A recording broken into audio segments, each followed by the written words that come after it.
যুদ্ধের উত্তাপ যখন গাজা ছাড়িয়ে পৌঁছে গেছে লোহিত সাগরে, তখন ইয়েমেন যেন সূচনা করেছে এক নতুন অধ্যায়ের। আকাশে উঠছে ড্রোন, সমুদ্রে চলছে যুদ্ধজাহাজের কড়া টহল। আর এর মাঝে ইয়েমেনি সশস্ত্র গোষ্ঠী হুথি আনসারুল্লাহর রাজনৈতিক ব্যুরোর সদস্য মোহাম্মদ আল ফারা জানান, ইয়েমেন ইসরায়েলকে জবাব দেওয়ার জন্য সম্পূর্ণভাবে প্রস্তুত। সংবাদ মাধ্যম মেহের নিউজের প্রতিবেদনে প্রকাশ পেয়েছে এ তথ্য।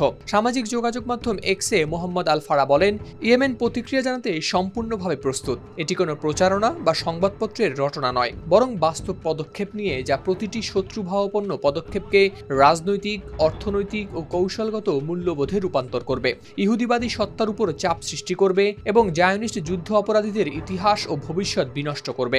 তার কথায় ছিল যুদ্ধের আগুনের মতো দৃঢ়তা। তিনি আরো বলেন, আনসারুল্লাহ স্বীকার করে যে জায়নিস্টদের লক্ষ্য একটি একক আঞ্চলিক কেন্দ্র প্রতিষ্ঠা করা এবং যে কোনো প্রতিপক্ষকে বাধ্য করা, বরং ঘোষণা করে যে কোনো আগ্রাসনকে চড়া মূল্য দিতে তারা প্রস্তুত।